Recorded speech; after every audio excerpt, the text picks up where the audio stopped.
Mga kapatid sa pananampalatayang Islam, sinabi ni Allah subhanahu wa ta'ala sa Quran na siyang tinutukoy na kahuli-hulihang aya na ibinaba sa Quran. Ito ay ang sinabi ni Allah subhanahu wa ta'ala, "Wattaqu yawman turja'una fihi ilallah." Katakutan ninyo ang araw na kayo ay ibabalik kay Allah subhanahu wa ta'ala. "Thumma tuwaffa kullu nafsin ma kasabat." Na sa araw na ito ay ibibigay sa bawat isa ang kanilang mga nakamit. Wahum la yudlamun, at hindi sila dadayain. Nang matatanggap lamang nila ay kung ano ang karapat-dapat para sa kanila. Nang ayan na ito, mga kapatid sa pananampalatayang Islam, tuwing nang maririnig natin ito, ay marapat na tayo ay makaramdam ng lungkot dahil tunay na wala ng trahedya na darating sa Muslim ang mas matindi pa kaysa sa pagpanaw ni Propeta Muhammad sallallahu alaihi wasallam. Ito ang pinakamatinding trahedya dahil wala nang maggagabay sa atin, wala nang magbababala sa atin, at wala nang magbibigay sa atin ng mga pagtutuwid o pagtatama kapag dumating ang mga tukso at dumating at ibang mga pagsubok ni Allah subhanahu wa ta'ala. Nakabilang din sa mga huling aya na ibinaba ni Allah subhanahu wa ta'ala sa Quran bago pa mamatay si Propeta Muhammad sallallahu alaihi wasallam nang nalalapit na ang kanyang kamatayan, ay ang sinabi ni Allah subhanahu wa ta'ala, "Al-yawma akmaltu lakum dinakum wa atmamtu alaykum ni'mati wa raditu lakumul Islam madina." Na sa araw na ito ay kinukumpleto ko para sa inyo ang inyong relihiyon at ginagawang ganap ang aking mga biyaya sa inyo, at pinipili ko ang Islam bilang inyong maging relihiyon. Nasa sinabi na ito ni Allah subhanahu wa ta'ala, sinasabi niya na tayong mga Muslim, ang ating relihiyon ay Islam. Ang ating relihiyon ay hindi Budismo. Ang ating relihiyon ay hindi Kristyanismo. Ang ating relihiyon ay hindi Judaismo. Ang ating relihiyon, ang pangalan nito, ang mga prinsipyo nito, at ang mga pinaninindigan nito ay kung ano ang pangalan, prinsipyo at paninindigan ng relihiyong Islam. At gayon din ang relihiyon na ito ay kinumpleto na ni Allah subhanahu wa ta'ala. Kaya wala nang pangailangan na ang tao o ang Muslim ay magdaragdag o magbabawas sa mga katuruan ng relihiyon na ito. Katulad ng ginagawa ng nasa ibang relihiyon na sila ay may kani-kanilang mga interpretasyon sa kanilang mga katuruan, kani-kanilang mga pagsasabi kung ano ang kahulugan ng kaligtasan, kani-kanilang pagsasabi kung sino ba ang Diyos na dapat sambahin o ano ba ang marapat na obligasyon ng tao sa kanyang Panginoon. Mga kapatid sa pananampalatayang Islam, ang relihiyon natin na yung Islam at ito ay kinumpleto na ni Allah subhanahu wa ta'ala. Kaya nga sinabi ni Allah subhanahu wa ta'ala sa atin bilang katanungan, "Qul atu'allimuna Allah bidinikum." Sabihin mo, Muhammad sallallahu alaihi wasallam, tinuturuan ba ninyo si Allah subhanahu wa ta'ala tungkol sa inyong relihiyon? Wallahu ya'lamu ma fis samawati wa ma fil ard. Samantalang si Allah subhanahu wa ta'ala ang nakakaalam kung ano ang nasa kalangitan at ang nasa lupa. Wallahu bikulli shay'in alim. At si Allah subhanahu wa ta'ala sa lahat ng bagay ay nakaalam. Mga kapatid sa pananampalatayang Islam, tuwing ang Muslim ay gagawa ng bid'ah o pagdaragdag sa relihiyon, katulad ng pagdiriwang ng mga pagdiriwang na hindi naman iniutos sa kanya na ipagdiwang, ang epekto nito, siya ay naniniwala na ang relihiyon na ito ay hindi kumpleto. At mas masahol, tinuturuan pa niya si Allah subhanahu wa ta'ala kung ano ang dapat niyang gawin bilang tao sa relihiyon na ito. Waliyadu billah. Mga kapatid sa pananampalatayang Islam, malinaw na ang Muslim ay wala dapat kinalaman sa anumang uri ng pagsamba ng mga hindi Muslim. Pasko man ito, bagong taon, Valentine's Day, birthday, anniversary o kung ano pa, wala tayong kinalaman sa mga ito dahil ang mga pagdiriwang ay mga uri rin ng pagsamba. Tayong mga Muslim ay dumadakila sa Idul Fitr, Idul Adha at araw ng Jumu'ah bilang mga araw ng pinahihintulutang pagdiriwang ng mga Muslim, at ang iba paliban pa rito ay wala ng kinalaman dapat dito ang mga Muslim. At sino mang Muslim ang magkakaroon ng kinalaman sa anumang pagdiriwang liban pa sa tatlong ito, siya ay nagkakasala at siya ay maaring nasa kalagayan na mapanganib na siya ay nasa pagkaligaw dahil ang lahat ng bid'ah o pagdaragdag sa relihiyon ay uri ng pagkaligaw. Mga kapatid sa pananampalatayang Islam, kung ang Pasko ay paglapastangan sa pagiging Diyos ni Allah subhanahu wa ta'ala, dahil tuwing Pasko ay sinasabi ng mga tao na si Allah di umano ay nagkaroon ng anak, na si Allah di umano ay nagkatawang tao at siya ay ipinanganak. Ang bagong taon, mga kapatid sa pananampalatayang Islam, ito naman ay paglapastangan sa pagiging Panginoon ni Allah subhanahu wa ta'ala. Dahil si Allah subhanahu wa ta'ala bilang ating Panginoon, siya ang tagapaglikha, siya ang tagapagmay-ari, tagapamahala at tagapagbiyaya ng kanyang mga nilikha. At nag-iisa lamang siya sa mga katangian na ito. Pero nasisira ang paniniwala ng mga tao sa kaisahan na ito ni Allah subhanahu wa ta'ala sa kanilang pagdiriwang ng bagong taon. Hindi lamang sa bid'ah nakalakip nito, bagkus doon sa paghalo ng mga khurafat na tinatawag o mga pamahiin at mga tiyara o paniniwala sa mga pangitain na kasama sa mga pagdiriwang na ito.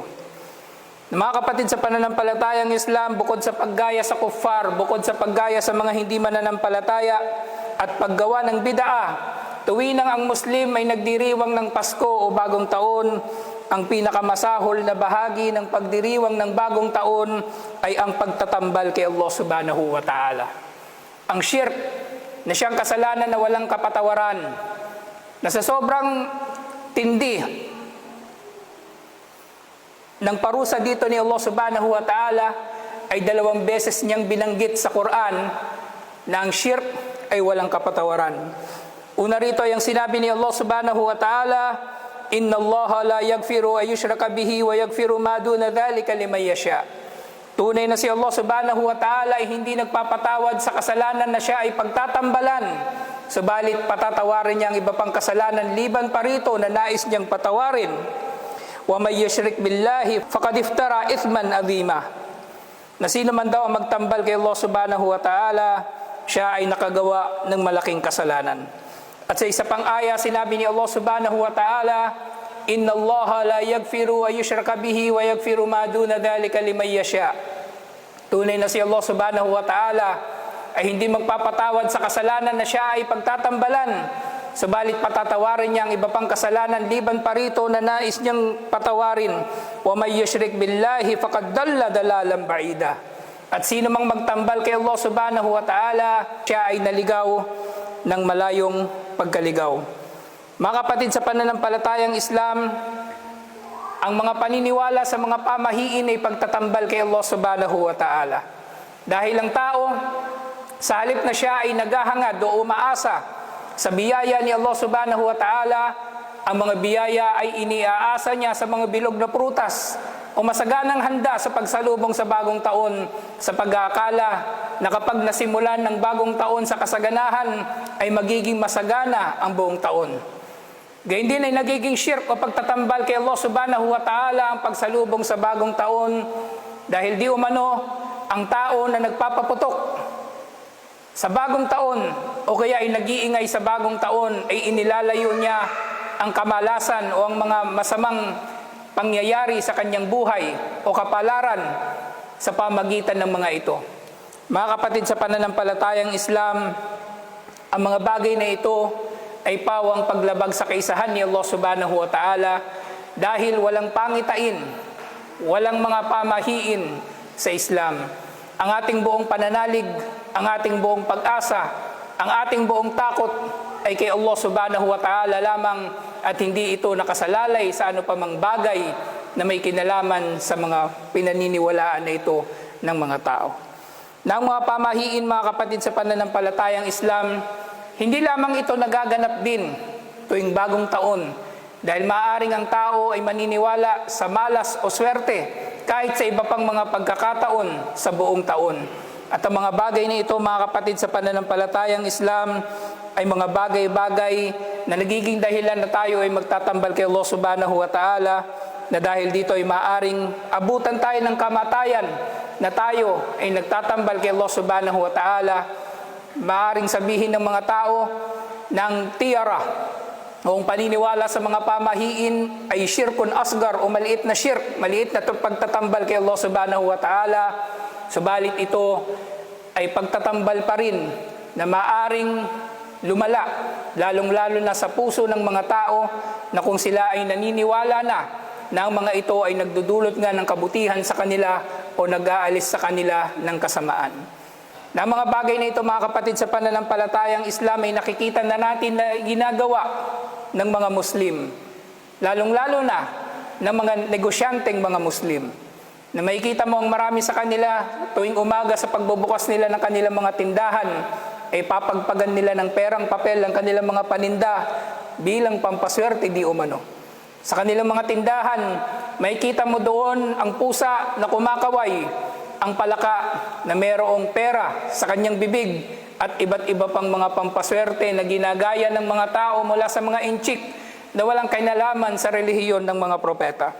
Mga kapatid, sa pananampalatayang Islam, ang tiyara o ang paniniwala sa mga pamahiin o mga pangitain ay pagtatambal ayon mismo kay Propeta Muhammad sallallahu alaihi wasallam. Dahil sinabi ni Propeta Muhammad sallallahu alaihi wasallam, man raddathu tiyara an hajatihi faqad asyrak. Sino mang tao na siya ay napigilan sa paggawa ng anumang gusto niyang gawin dahil sa pamahiin o dahil sa pangitain, siya ay nagtambal kay Allah subhanahu wa ta'ala. Dahil mga kapatid, sa pananampalatayang Islam, sinabi ni Propeta Muhammad sallallahu alaihi wasallam, la adwa wala tiyara wala hamma wala safar, na hindi raw pinaniniwalaan sa Islam at hindi totoo ang pagkakaroon ng adwa o paghahawa ng mga sakit nang walang pahintulot ni Allah subhanahu wa ta'ala. Gayon din ang paniniwala sa mga pamahiin, gayon din ang hamma o paniniwala doon sa ibon di umano na lumalabas mula sa ulo ng isang tao na namatay, na maaring tinutukoy dito ang mga multo ng mga taong namatay na. At gayon din ang safar na pinaniniwalaan ng mga Arabo kahit mula noong una pang panahon na buwan na malas di umano ang paglalakbay sa buwan na ito. Mga kapatid, sa pananampalatayang Islam, ang buong pananalig ng Muslim ay marapat na para lamang kay Allah subhanahu wa ta'ala. At ang mga bagay-bagay na ito ay marapat na hindi niya ginagaya kahit pa marami ang gumagawa nito. Mga kapatid, sa pananampalatayang Islam, hindi tayo umiiwas sa mga gawain na ito dahil sa wala tayong pakisama. Tayo ay umiiwas sa mga gawain na ito dahil tayo ay naninindigan na tayo ang nasa tamang relihiyon. Mga kapatid, sa pananampalatayang Islam, hindi makapipigil sa ating mabuting pakikitungo sa ating kapwa kung hindi tayo magpapasko o mag-New Year. Tayo ay protektado ng batas na huwag tayo mag-celebrate ng hindi naman celebration ng ating relihiyon. Hindi tayo makukulong kung hindi tayo magpapasko. Hindi tayo makukulong o magmumulta kung hindi tayo mag-New Year. Buti pa ang ibang relihiyon, mga kapatid, sa pananampalatayang Islam. Naninindigan sila sa kanilang relihiyon kahit mali. Nakita ba kayo ng ibang relihiyon na nagdiwang ng pagdiriwang ng mga Muslim? Wala kayong makikita na ganoon. Kaya bakit tayo na nasa tamang relihiyon ay lalapit sa maling relihiyon matapos na tayo ay iniligtas na ni Allah subhanahu wa ta'ala mula sa kadiliman tungo sa liwanag? Mga kapatid, sa pananampalatayang Islam, alhamdulillah, sa bawat suliranin ay mayroong solusyon at sa bawat sakit ay mayroong lunas. At mayroong solusyon at lunas ang paniniwala ng mga tao sa pamahiin, lalong-lalo na kung ikaw ay Muslim at nalugmok na ang iyong sarili sa paniniwala na ito. Mga kapatid, sa pananampalatayang Islam, kung ikaw ay kabilang sa mga tao na naniniwala ng pagkakasalubong mo sa itim na pusa ay malas, o ang pagkakalaglag ng kutsara ay magiging dahilan na ikaw ay magkakaroon ng bisita, at iba't iba pang mga pangitain na laganap sa bansang ito, alalahanin mo unang-una na ang Muslim ay mananalig dapat kay Allah subhanahu wa ta'ala. Na sinabi ni Propeta Muhammad sallallahu alaihi wasallam, "Fa idza ra'a ahadukum ma yakrahu." Kapag ang sino man sa inyo ay makakita ng bagay na kinamumuhian niya o hindi niya nagugustuhan, katulad nga ng mga pangitain na ito, falyakul, ay marapat niyang sabihin, Allahumma la ya'ti bil hasanat illa ant. O Allah, walang nagdudulot ng kabutihan liban pa sa iyo. Wala yadfa as-sayyi'at illa ant. At walang pumipigil sa kasamaan liban pa sa iyo. Wala hawla wala quwata illa bik. At walang lakas at kapangyarihan liban na lamang sa pamamagitan mo, O Allah. Itanim natin ito sa ating mga puso, na walang kabutihan at kasamaan ng darating sa atin liban na lamang na ito ay dulot ni Allah subhanahu wa ta'ala. At gayon din mga kapatid sa pananampalatayang Islam, dagdagan pa natin ang pagsunod kay Allah subhanahu wa ta'ala sa pamagitan ng pagsunod sa sunna ni Propeta Muhammad sallallahu alaihi wasallam, dahil sa pamagitan nito ay titibay ang ating pananampalataya at pananalig kay Allah subhanahu wa ta'ala. Katulad ng sinabi ni Propeta Muhammad sallallahu alaihi wasallam, "Qad taraktukum alal bayda laylaha kanahariha." Na iniwan ko kayo, sinabi ni Propeta Muhammad sallallahu alaihi wasallam, iniwan ko kayo sa isang bagay na maliwanag, na ang gabi nito ay katulad ng araw nito. Na ibig sabihin, iniwan sa atin ni Propeta Muhammad sallallahu alaihi wasallam ang relihiyon na ito na malinaw at wala ng bagay ang mapagdududahan dito. Nang ibig sabihin, ang marapat lamang nating gawin ay ang sundin kung ano ang iniuutos ng relihiyon na ito at iwasan kung ano ang ipinagbabawal sa relihiyon na ito. At dahil dito, tayo ay maliligtas, insyaallah. Na kaya nga sinabi ni Propeta Muhammad sallallahu alaihi wasallam karugtong nito, sinabi niya, "La yazigu anha ba'di illa halik." Walang sino man ang lalayo sa sunna ni Propeta Muhammad sallallahu alaihi wasallam liban na siya ay nawasak. At sinabi rin niya, "May ya'ish minkum pasayara ikhtilafan kathira fa'alaykum bima araftum min sunnati wa sunnatil khulafa'ur rasyidin al-muhtadin." Na sinabi niya na marapat sa inyo na sino mang mabubuhay pagkatapos ko. Ibig sabihin, sino mang mabubuhay pagkamatay ni Propeta Muhammad sallallahu alaihi wasallam, marapat sa inyo ang sumunod sa sunna ni Propeta Muhammad sallallahu alaihi wasallam at sa sunna ng mga ginabayang khalifa, dahil makakatagpo kayo ng napakaraming mga pagtatalo-talo sa mga tao sa pagbibigay nila ng interpretasyon sa relihiyon na ito. Nang ibig sabihin, maaring merong Muslim sa panahon natin ngayon na nagpapahintulot na ikaw ay magdiwang ng Pasko. O himukin ka na batiin ang mga tao, na batiin mo sila ng pagbati na pang Pasko o pang New Year. Subalit huwag mo silang susundin, dahil ang susundin natin ay ang sunna ni Propeta Muhammad sallallahu alaihi wasallam at ang sunna ni Abu Bakar, Omar, Uthman at Ali radhiyallahu anhum na mga ginabayang khalifa. At gayon din sinabi ni Propeta Muhammad sallallahu alaihi wasallam, "Addu 'alaiha bin nawajid." Kagatin ninyo sa pamagitan ng inyong mga bagang ang sunna ni Propeta Muhammad sallallahu alaihi wasallam. Na kung mapuputulan man kayo ng mga kamay na sa pamagitan nito ay kakapit kayo sa relihiyon na ito, kumapit kayo sa pamagitan ng inyong mga bagang, sa pamagitan ng inyong mga ngipin, nang sa gayon ay hindi kayo maliligaw. Wa alaykum bitta'a, at marapat para sa inyo ang pagsunod. Wa in abdan habashiyan fa innamal mu'min kal jamal anf. At marapat para sa inyong sumunod sa inyong mga pinuno, lalong-lalo na sa mga pinuno na makatarungan at pinunong nag-uutos ng kabutihan at nagbabawal sa kasamaan, kahit pa ang pinuno na ito ay alipin na maitim, alipin na negro, alipin na hindi ninyo nagugustuhan ng kanyang itsura, subalit siya naman ay nasa hak, siya naman ay nasa tama, marapat tayong sumunod sa kanya. Dahil ang mananampalataya ay marapat na maging tulad ng kamelyo na mayroong tali sa kanyang ilong, na siya ay hinihila lamang at siya ay susunod. Mga kapatid sa pananampalatayang Islam, ang mga kaganapan sa mga araw na ito, sa mga panahon ng pagdiriwang ng Pasko at Bagong Taon, ay hindi maliit sa pananaw ng mga Muslim. Ito ay mga mapanirang mga paniniwala na labag na labag sa ating relihiyon.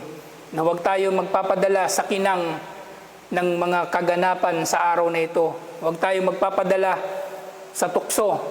Nasasali tayo sa mga kaganapan sa mga araw na ito dahil kung anumang nasa relihiyon na ito ay mas mainam at anumang matatagpuan natin kay Allah subhanahu wa ta'ala sa paraiso ay mas mainam sa anumang kinang ng mundong ito at nilalaman nito.